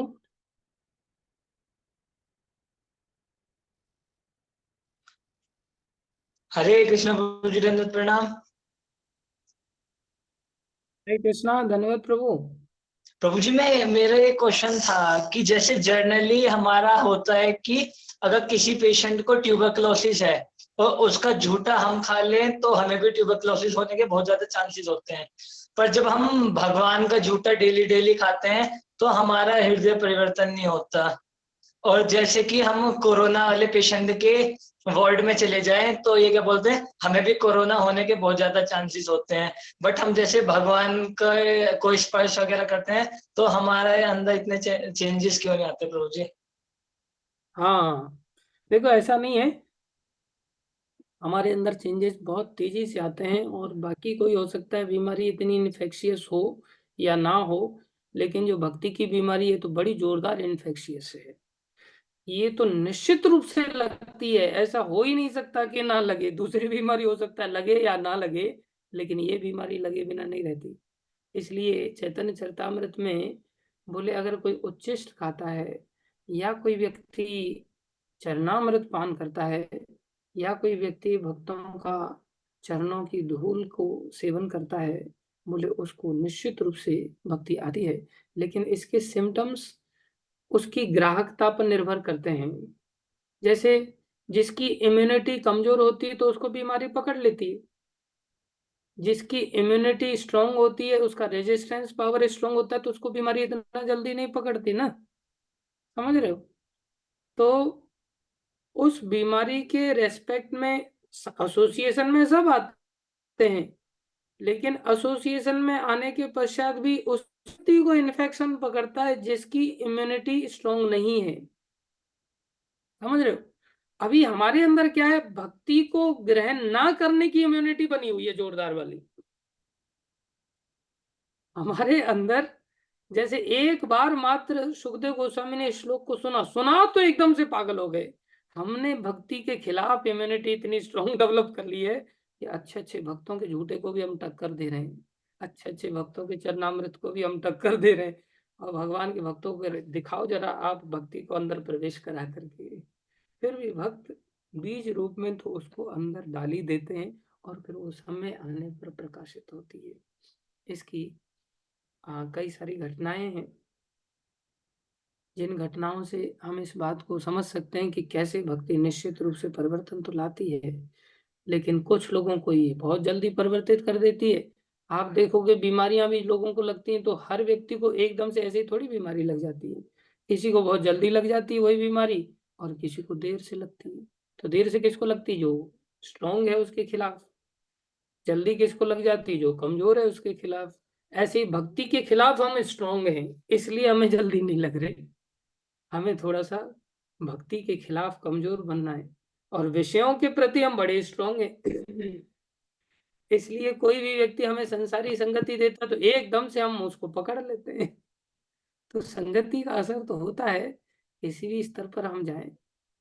कोई व्यक्ति हमें एक लेक्चर दे दे, खाली घर में जैसे हम चले जाते हैं, आप देखेंगे तो घर में चले जाते हो तो बिना लेक्चर के ही सब माला छूट जाती है, सब भगवान की आराधना के अन्य कार्य धीरे धीरे करके छूट जाते हैं, क्योंकि वहां की संगति का असर हो रहा है। बहुत तेजी से असर हो रहा है। भक्तों की संगति में आकर के 6 महीने लेक्चर सुनेंगे तब जाके बड़ी मुश्किल से माला पकड़ते हैं। वहां बिना प्रवचन के सब चीजें छूट जाती हैं। इसलिए संगति का असर होता है, और हमारा जो इम्यूनिटी है ना वो भक्ति के खिलाफ ज्यादा स्ट्रांग है। विषयों के खिलाफ हम बिल्कुल कमजोर हैं, एकदम से फिसल जाते हैं। अपनी इम्यूनिटी को थोड़ा कमजोर करा है भक्ति के खिलाफ वाली को, ठीक है। इसके बहुत उदाहरण हैं, उदाहरण देंगे तो फिर समय हमारा काफी चला जाएगा। कभी आगे देंगे उदाहरण, प्रभु आगे जी आते कैसे रहेंगे करें उदाहरण, हम तो इम्यूनिटी हमें वीक सीखने को अपनी? मिलेगा। हाँ, ये बहुत बढ़िया प्रश्न किया अब तुमने। देखो, इम्यूनिटी, जैसे संसार में कोई व्यक्ति जिस इन्फेक्शियस डिजीज के संपर्क में रहता है तो एक दिन उसको नहीं लगेगी, दूसरे दिन नहीं लगेगी, तीसरे दिन नहीं लगेगी, लेकिन उसके साथ में रहने मात्र से उसकी इम्यूनिटी अपने आप वीक होने लग जाएगी। इसलिए आप भक्ति के खिलाफ इम्यूनिटी को वीक करना चाहते हो तो भक्तों के सानिध्य में आ जाओ, रात दिन भक्तों के सानिध्य में रहो, और ये इन्फेक्शन एक न एक दिन तो आपको सहन करना ही पड़ेगा। दूसरा, जो उस साइड में जो इम्यूनिटी है उसको स्ट्रांग बनाना पड़ेगा, विषयों के प्रति वाली है, उसके लिए आप वहां की संगति को छोड़ना पड़ेगा। एक ही मात्र उपाय है, दूसरा उपाय नहीं है। और आप इतने सिंसियर है, मैं देख रहा हूँ आपकी सिंसियरिटी, आपके मुख की जो हंसी है उससे मैं देख पा रहा हूँ कि आप निश्चित रूप से भक्ति के खिलाफ वाली इम्यूनिटी को कम करना चाहते हो और विषय जीवन की इम्यूनिटी को बढ़ाना चाहते हो। इसलिए आप आ जाओ, और ये जो बाल है ना इनको भी थोड़ा मुंडन करना पड़ेगा, जिससे कि और इम्यूनिटी बढ़ जाती है। ये जो वेशभूषा है थोड़ा इसको बदलना पड़ेगा, धोती कुर्ता पहनोगे इम्यूनिटी बढ़ जाएगी, भक्तों के साथ उठोगे बैठोगे खेलोगे कूदोगे तो संसार में विषयों के प्रति इम्यूनिटी बढ़ जाएगी और भक्ति के प्रति इम्यूनिटी कमजोर हो जाएगी। मैं जानता हूँ तुम आज से ये संकल्प लेने वाला है, ठीक है ना? अरे बोलता क्यों नहीं है कुछ, केवल हंस रहा है। प्रभु जी अब आपको तो सब पता ही है। तेरे को नहीं पता है? मेरे को तो सब पता ही है, सबको भी पता चल जाए ना थोड़ा। इतने सारे लोग प्रश्न के माध्यम से इंस्पायर्ड होंगे तुम्हारे, तो तुम्हारे उत्तर के माध्यम से भी इंस्पायर्ड हो सकते हैं। बोल बोल।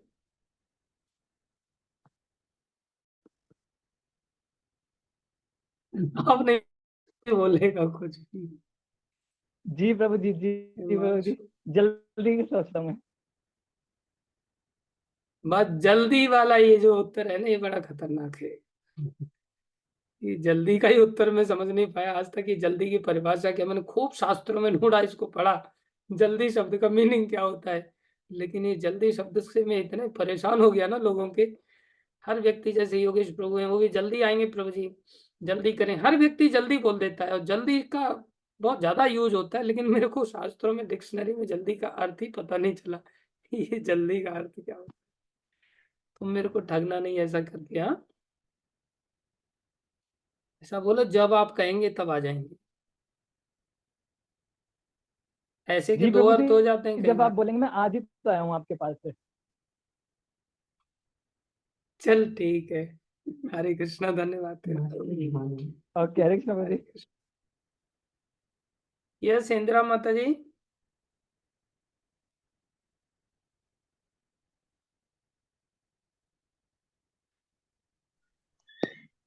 हरे कृष्णा प्रभु जी, सादर दंडवत प्रणाम।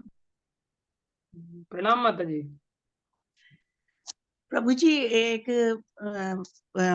11वें अध्याय से एक प्रश्न था कि एक क्वेश्चन आया था हमारे पास क्विज में कि विष्णु जी कृष्ण जी के दर्शन के लिए लालायित थे, वो उनके दर्शन करना चाहते थे, पर वो घटना जो थी कि कौन सी घटना थी वो घटना याद नहीं है प्रभु जी। आपने बताई तो थी पर वो घटना याद नहीं है, तो वो घटना क्या थी प्रभु जी? वो घटना थी कि द्वारिका में एक ब्राह्मण रहते थे और उनकी संतान पैदा होते ही मर जाती थी। तो इस बात को लेकर के वो बड़े दुखी हो गए और वो जाकर के द्वारकाधीश भगवान श्री कृष्ण को डांटने लगे। बोले, आप राजा हैं, राजा के रहते हुए ऐसा कैसे हो रहा है? ऐसा सुशासन होना चाहिए कि बाप से पहले बेटा कैसे मर सकता है?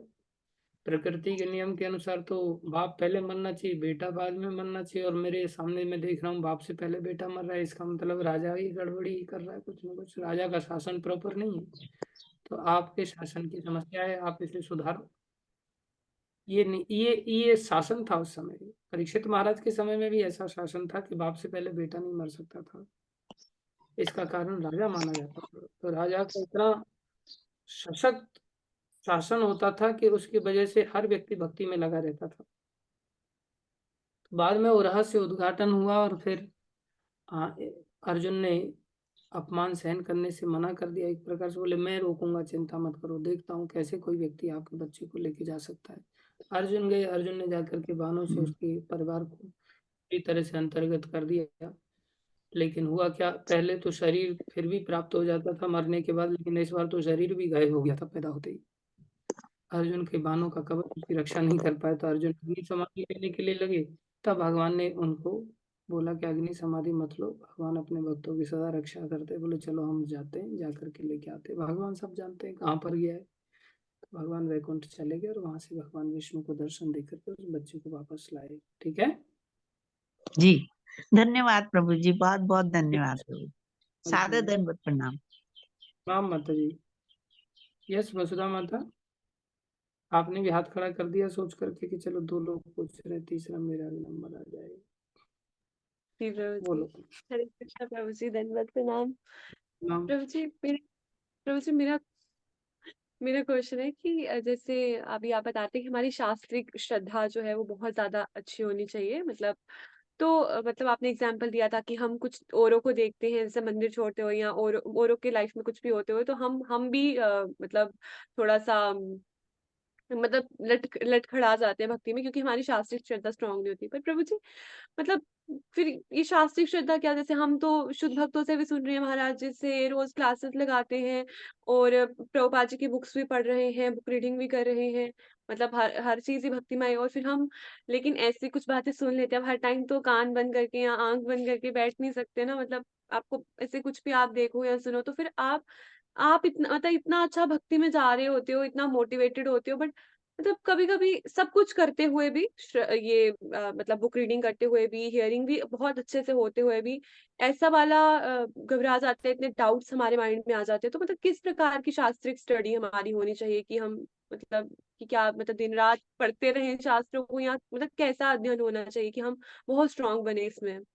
जैसे आप मीराबाई का बता रहे हाँ। थे कि उनको तो वो ना कहीं गए ऐसे करके वाला बता रहे थे, वैसा मतलब हमारा कैसे आए वैसा?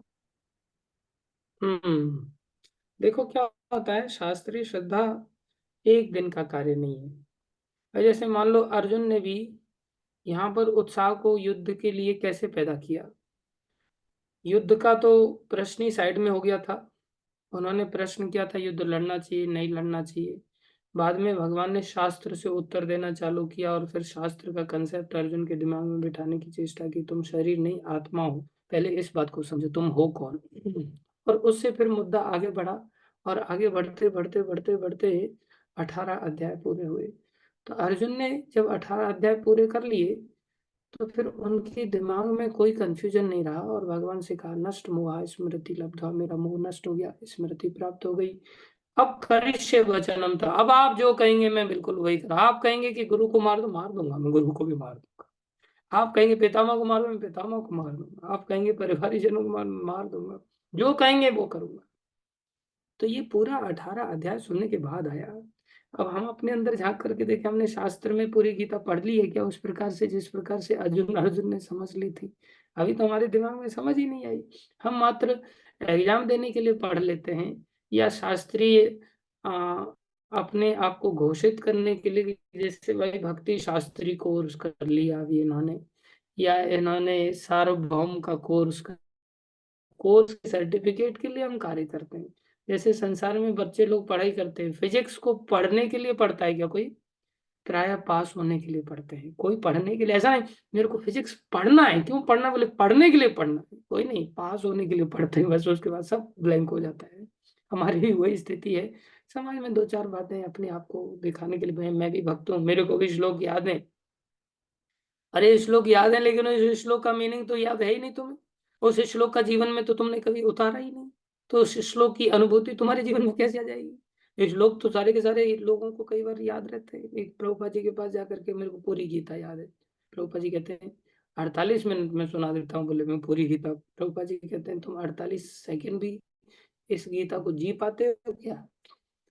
हमारे जीवन में इन सब चीजों का रियलाइजेशन नहीं हुआ। शास्त्रीय श्रद्धा को बोलने का अर्थ है पहले हम पढ़ना चालू करें, फिर उसको एसिमिलेट भी करना पड़ेगा, उसको समझना भी पड़ेगा। तो हम भागवत पढ़ते हैं, आगे पाठ होता है, पीछे सपाठ होता है हमारा, आगे श्लोक याद होते हैं। बोले पीछे वाले मत पूछो, आज वाले पूछ लो। मतलब पीछे वाले क्यों ना पूछे भाई? पीछे वालों का क्या हो, बोले वो भाप बन के उड़ गए। तो हम बॉयल करके उड़ा देते हैं। हमने फिर समझा क्या क्या सीखा? हमारे अंदर शास्त्रीय श्रद्धा टिकी कहाँ? अर्जुन इतने स्मार्ट हैं कि उन्होंने एक ही बार सुनने के बाद इस श्रद्धा को टिका लिया। हमारे अंदर टिकते हैं, टाइम लगता है। और वो भी एंडेवर करने वाले व्यक्ति को टाइम लगता है, हम तो एंडेवर ही नहीं करते। आप पढ़ते हैं, गुरुजनों से शास्त्रों को सुनते हैं, ये आपका अच्छा एंडेवर है, लेकिन इतनी ऊंचा बुद्धि का स्तर भी होना चाहिए। कई बार हमारा जीवन विषय इतना होता है कि जो हम पढ़ते हैं वो सारा का सारा निकलता भी रहता है, टिकता कुछ नहीं। टिकाने के लिए हमें आंख बंद करना पड़ेगा, कान बंद करना पड़ेंगे। संसार के लिए कान बंद करने पड़ेंगे, आंख बंद करना पड़ेगा। भक्ति के लिए निरंतर आंखें खोलनी पड़ेंगी, कान खोलने पड़ेंगे। ऐसे माहौल में रहना पड़ेगा, ऐसा भक्ति के अंगों को ग्रहण करना पड़ेगा कि फुर्सत ही ना हो। भक्ति करने के लिए भी तो आंखें खोलनी पड़ती है। हर कार्य कृष्ण के लिए इस स्तर पर हो तो टाइम लगता है। अभी तक जुम्मे 4 दिन हुए, बहुनाम जन्मना बनते भगवान ने, तो साधारण लोगों के लिए आज तक कई जन्म लग जाते हैं। आपको भी कई जन्म से भक्ति प्राप्त है, आप कई जन्म से करते करते आ रहे हैं, इसका मतलब ये थोड़ी कि बहुत जन्म हो गए। अभी भी गिनने की स्थिति में ही जन्म हुए, कि बहुत ज्यादा जन्म थोड़ी हुए। कितने जन्म हो गए? 2 जन्म, 4 जन्म, 6 जन्म, कितने? कब से भक्ति कर रहे हैं? पता नहीं प्रभु जी, कर ही कहाँ रहे हैं। हाँ, नहीं कर तो रहे, कृष्ण भक्ति में यहाँ तक आ गए, तो इसका मतलब इस जन्म की तो विधि है नहीं, कई जन्मों से हम लोग जुड़े हुए हैं, इसलिए यहाँ पर आए। तो जैसे मेरे को पता है, मेरे गुरु जी ने बोला ये पिछले 8 जन्मों से मेरा शिष्य बना रहा है, लेकिन सुधरने का नाम ही नहीं लेता। तो शास्त्रीय श्रद्धा एकदम से ऐसी थोड़ी आ जाएगी। तो मैं देख रहा हूँ अभी तो 8 ही जन्म हुए, बहु जन्म कहाँ हुए? बहुत तो उसको कहते हैं जिसमें कि गिनती न किया जा सके। तो ये 2-4 जन्म से क्या होगा? इतनी भक्ति थोड़ी प्रगाढ़ हो जाएगी, कई जन्मों का प्रोसेस है भगवान। लेकिन अगर कोई बहुत ज्यादा सिंसियर हो, सीरियस हो, तो एक ही जन्म में सुधर सकता है, एक ही जन्म में। जैसे बहुत सारे भक्त लोग, जैसे हिमांशु प्रभु इतने सिंसियर, हमारे प्रश्न किया उन्होंने, कैसे बोले इसको इम्यूनिटी को कम किया जाए। और भी आप जैसे भक्त लोग, बहुत सारे लोग जो सुबह में 3:30 बजे उठ करके जप करते हैं और कभी गैप नहीं मारते, तो आप लोग तो एक ही जन्म में पूरा कर लोगे। इसलिए मैं सौभाग्य समझता हूँ कि आप सबका सानिध्य मेरे को मिल रहा है यहाँ पर। जैसे हमारे योगेश प्रभु हैं, रोज सुबह जुड़ जाते हैं, डेडिकेशन के साथ जुड़ते हैं, तो ऐसे सभी भक्त लोग जुड़ते हैं। कुछ लोग वीडियो ऑन करके जुड़ते हैं, तो कुछ लोग वीडियो ऑफ करके जुड़ते हैं। जैसे भोपाल से दिव्या माता हैं या अन्य माताएं हैं, वो सब वीडियो ऑफ करके जुड़ते हैं। हमारे प्राण गोपाल प्रभु की पुत्रियां हैं, वो वीडियो ऑन ही नहीं करते। कभी वीडियो ऑन करेंगे बड़ी दया करके, बाकी समय वीडियो ऑफ ही रखते हैं। तो ये ठीक नहीं है, लेकिन सिंसियर तो आप लोग हैं ही, जुड़ते तो हैं सबके सब। मैं चाहता हूँ वीडियो ऑन करके जुड़ें। तो अब मान लो मैं ही वीडियो ऑफ करके बोलूं, जैसे आप सुन रहे हैं, तो बोलना भी तो बिना वीडियो के हो सकता है ना। मैं ही वीडियो ऑफ करके बोलूं तो कैसा लगेगा? ऐसे ही अगर आप ऑफ करके सुनते तो मेरे को कितना बुरा लगता होगा, ये मैं ही जानता हूँ मेरे ऊपर क्या बीतती है। लेकिन मैं क्या करूँ, अभी कुछ बोल नहीं पाता। आप सभी बड़े भक्त हैं, बड़े भक्तों को क्या बोले। जैसे महेश प्रभु हैं, अभी दर्शन दे रहे, कितना अच्छा लग रहा है, ये मैं ही जानता हूँ अभी। और जब से नहीं दर्शन दे रहे थे तब मैं ही जानता था कि मेरे को कितना बुरा लग रहा था। तो धीरे धीरे अब जैसे तरुण प्रभु अभी दर्शन दे रहे हैं, मैं जैसे आप लोग सोचते हैं ना कब प्रभु जी जुड़ेंगे, कब प्रभु जी जुड़ेंगे। आपका प्रेम है इसलिए आप एकदम से जुड़ जाते, तो सबके चेहरे खिल जाते एकदम से। आपको तो एक ही व्यक्ति हंसी दे रहा है, और मेरे को कितनी प्रसन्नता होती होगी जब इतने सारे लोग सबके सब जब दर्शन देते, तो मेरे को कितना खिलखिलाहट आता होगा अंदर। और जब नहीं कोई व्यक्ति दर्शन देता तो मेरे को भी अंदर से बहुत बुरा लगता। चाहे आप खाते पकाते घूमते फिरते, आपको कोई दूसरा नहीं देख रहा, आपको सिर्फ मैं ही देख रहा हूँ विशेष रूप से। तो आप लोग जैसे भी करके दर्शन दिया करो तो अच्छा लगता है। तो एक प्रकार से आपकी सिंसियरिटी फिर भी है ही, चाहे आप दर्शन दो या ना दो, लेकिन अच्छा लगता है हमको। धन्यवाद सभी भक्तों का। तो ये कई जन्मों का प्रोसेस है, लेकिन आप सिंसियर हैं तो इसी जन्म में आप लोग भक्ति प्राप्त कर सकते, घबराने की जरूरत नहीं है। ठीक है। जी प्रभु जी, थैंक यू प्रभु जी। हरे कृष्ण। ऐसी शास्त्रीय श्रद्धा को लाओ कि आगे पाठ पीछे सपाट ना हो। ठीक है, टिकाऊ भक्ति होनी चाहिए। यस मधु माता जी।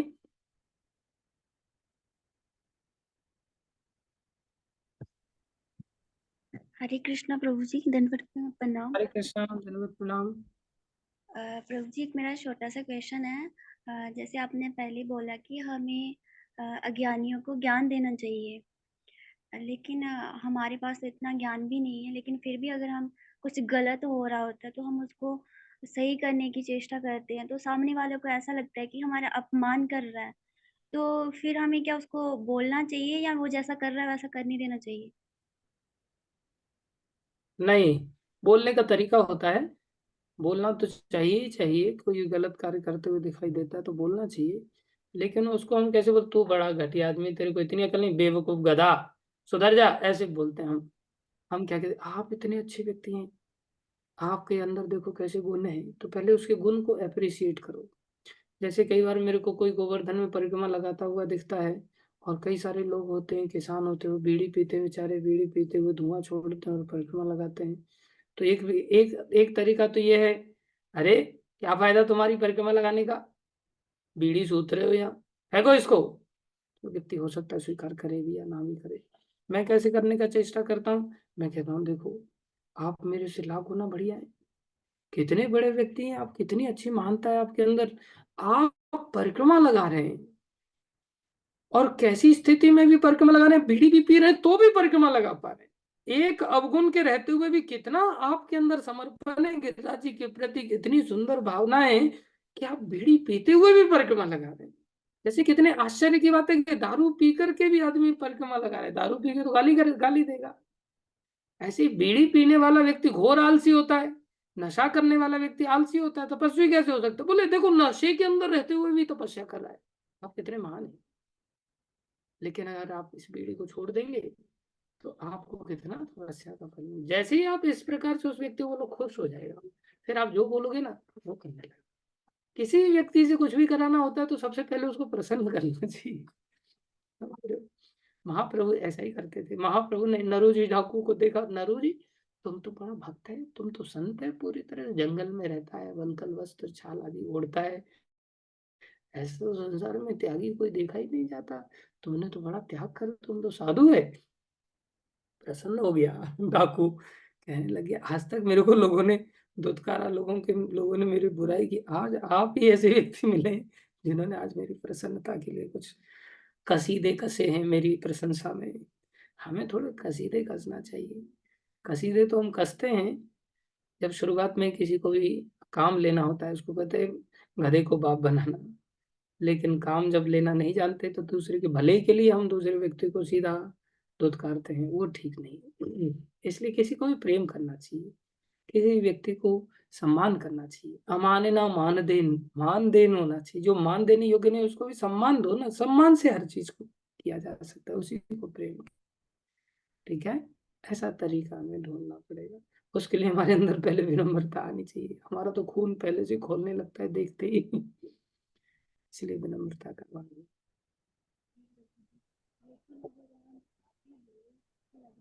आपकी आवाज नहीं आ रही।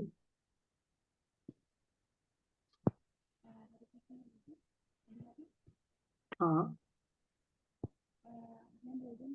अगर हम प्यार से बोलेंगे ये चीज़ गलत है, हम उसको समझाएंगे ये चीज़ गलत है, प्यार से थोड़ा जोर से बोलिए, आपकी आवाज फिर भी क्लियर नहीं आ रही।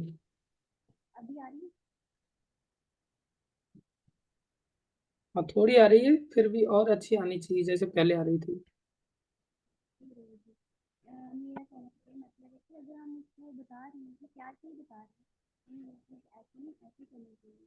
हम एक बार में उसको बड़ी बार समझा सकते हैं, लेकिन उसको फिर भी लगता है कि नहीं मैं ऐसा कर रहा हूँ ऐसा सही है, सामने वाला बता रहा है वो ऐसे ही बता रहा है। और उसको फिर अगर हम लास्ट टाइम भी आके अगर हम विरोध में आके बोलते हैं तो फिर उसको लगता है कि तू मेरा अपमान कर रहा है, तो फिर थोड़ा बहुत हो जाता है।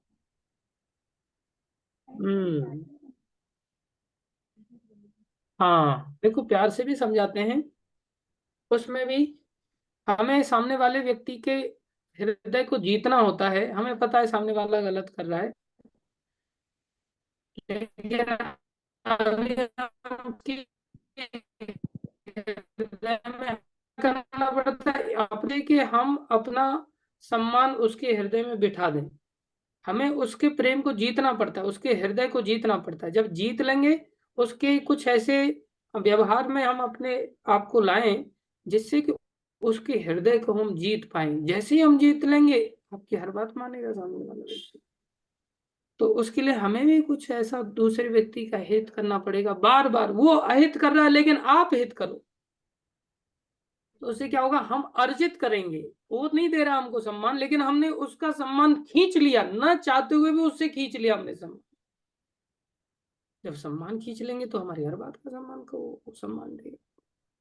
तो हमें थोड़ा अपनी ओर से भी उसका योगदान करना पड़ेगा। कोई व्यक्ति माता पिता की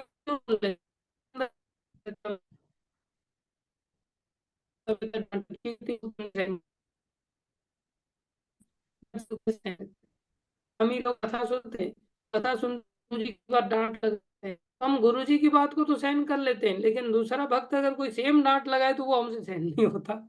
ऐसा क्यों? क्योंकि गुरु जी ने हमें प्रेम दिया है। हम उस प्रेम के कारण गुरु जी की डांट भी हमें अच्छी लगती है। ऐसे हम किसी को अगर डांट रहे हैं तो उसको हमारी डांट भी अच्छी लगे। कब अच्छी लगेगी? जब हमने उसको बहुत ज्यादा प्रेम दिया होगा। हमने उसके सामने अकेले अकेले समोसे खाए, उसको पूछा भी नहीं बेचारे को, तो उसको तो हमारी शक्ल भी बुरी लगेगी, उसको तो मीठी बात भी और उसको बुरी लगेगी हमारी। हमने अगर अपना समोसा छोड़ के उसको खिला दिया होगा तो वो हमारी थप्पड़ को भी स्वीकार कर लेगा। तो हमने सामने वाले व्यक्ति का सेवा करना चाहिए। ना चाहते उसके बाथरूम में कपड़े पड़े हुए हम जाकर के धो दें, क्या जाता है, धो देंगे तो वो समझेगा हमेशा के लिए वो ऋणी हो जाएगा। लेकिन हम अपना सेवा करवाना चाहते दूसरों से, हम दूसरों की सेवा करना नहीं चाहते। हमें दूसरों की सेवा करनी चाहिए। दौड़ दौड़ करके हर सेवा हम दूसरों की करेंगे तो फिर दूसरे लोग हमारे अपने बन जाएंगे। यही प्रेम का आदान प्रदान है। प्रेम में तो सब बह जाते हैं। प्रेम की बाढ़ इतनी विशेष।